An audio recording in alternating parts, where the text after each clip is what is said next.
Right, now I would like to invite Matt Bonus, who's got a PowerPoint presentation as part of the public forum, a 5-minute presentation. I think staff have told you that we've removed some of the slides from your presentation, just in terms of the... Yes, yeah. I understand that. And you understand that? Okay, good. Could I please ask though that copies of the unedited slides go through which of the councillors, just so that they can get a clearer picture of what the implications are? We based it on legal advice in terms of the privacy matters. The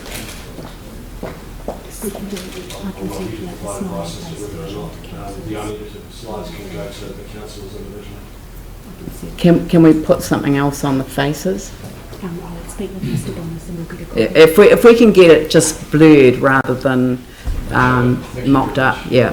Thank you.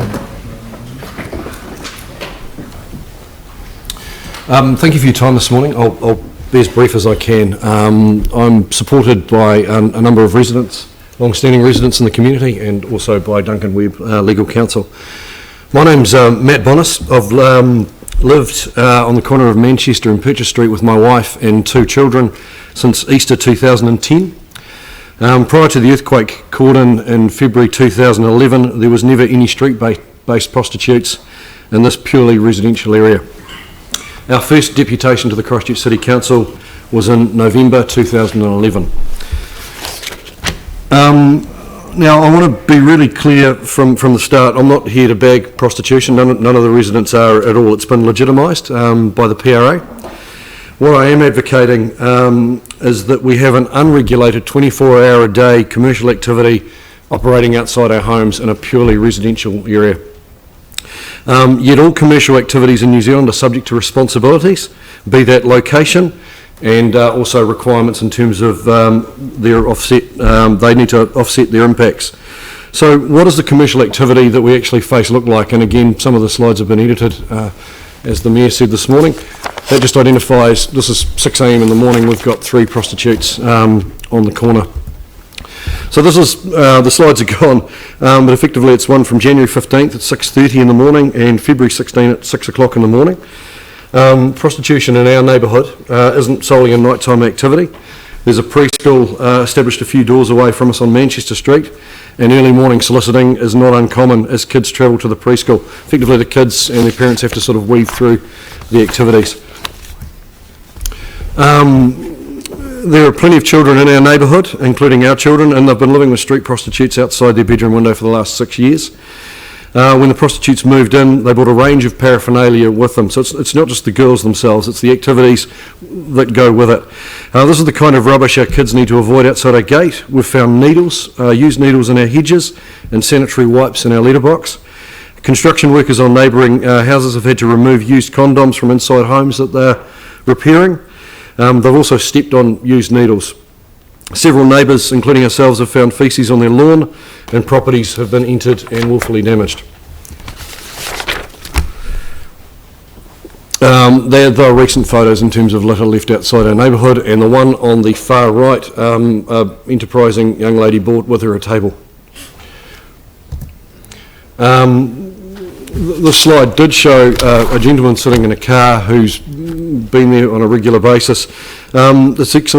It's not just the girls, it's the activities that bring with them. Effectively, pimps do sit inside vehicles outside our house day and night.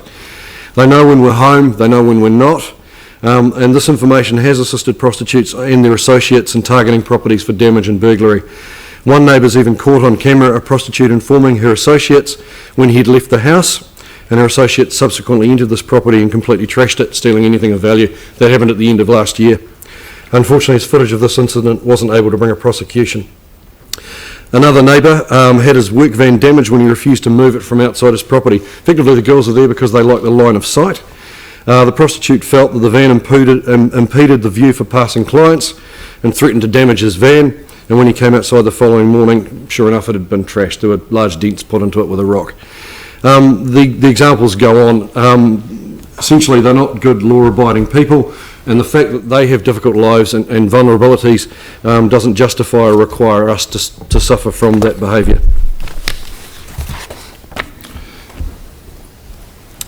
This is a typical scene, essentially. This is from right outside our house. There's two prostitutes working on the intersection. Now, what this picture doesn't convey is the noise that's generated. Essentially, they call out to each other from across the road, they compare prices, they compare clients, they fend off difficult pimps or customers, or sing and yell. Russell was telling me on the drive through this morning that there was a dispute 2 nights ago when a client hadn't paid. Essentially, 2 o'clock in the morning, massive argument right outside his property. This keeps our kids awake night after night. We've tried calling the police. Essentially, initially the response was good. The police now don't even bother sending anybody. The neighbours don't even bother ringing. In terms of recent surveyed activity, this is February of this year. So every time there's a colour that identifies a presence. The ones in red are where there's particular disturbance, either it's woken the kids up or there's a large argument or something going outside. The ones in blue is essentially rubbish or additional concerns, trespass, that sort of thing. This is March, and similar level of activity. So look, I think even the survey that the Prostitutes Collective have identified, which is only on a Tuesday, shows that there's a lot of activity that's there. Just saying, look, there's a girl standing outside the corner doesn't convey the level of nuisance and ongoing disturbance that the residents of this community have to contend with. This perhaps does.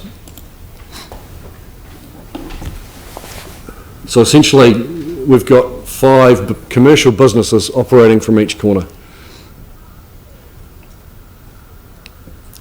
That footage is taken from a security camera that the community board kindly put up for us for a while on a temporary basis to see if it could curtail behaviour. It didn't.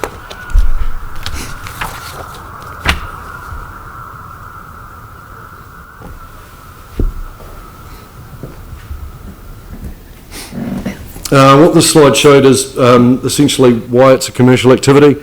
There's lots of variety in the sectors. The prostitutes come in a variety of genders, shapes and sizes.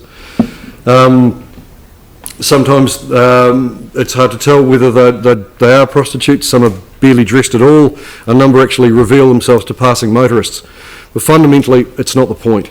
This is a commercial activity that operates at all hours of the day and night in a residential environment. Now, we've pleaded with elected members, police and the Prostitutes Collective, and we've taken legal advice.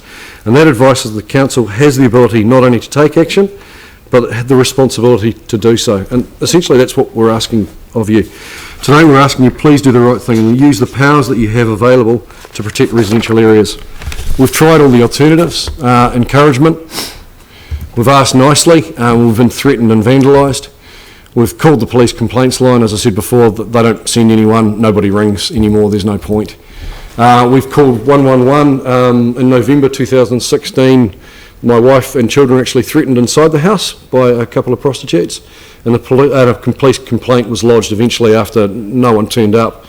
The police complaint report from the authority states, as this is a public space, the officers were unable to forcibly move the woman from the area. CCTV camera was also put in as well. That's seen just as infrastructure to support the girls actually being in that location, although we do appreciate the endeavour behind it. So what's the correct response? The Public Places Bylaw Section 3 interpretation defines commercial activities not only as trading, the actual exchange of money, but also the advertising of services. Section 6 says that no person shall undertake a commercial activity in a public place, and Section 13 allows the council to specify which areas are appropriate and need licences and which areas don't. It's not a wholesale ban. We're not asking for that. We're not even slightly suggesting it. And how do we know that they're advertising? Well, by their presence. They're soliciting of their clients from the street location by mobile phone and or directly and deliberately attracting the attention of passing motorists. And do we say the actual activity? We have witnessed servicing of clients in the public realm. A number of neighbours have interrupted them servicing clients on private property in full public view. This is what's happening in our residential area. So in summary, we've had 6 years of this. There's continual noise, litter and trespass. Me putting slides up doesn't convey it in totality. It really, really doesn't. It's ebbed and flowed as the police say, look, can you stop it for a bit? It disappears, and then it comes back again. It's unlikely to now of its own accord. We've had 6 years of this. We're asking for action, and we suggest that the council has the authority and the responsibility to address these issues. And thank you very much for your time. Thank you. Thank you.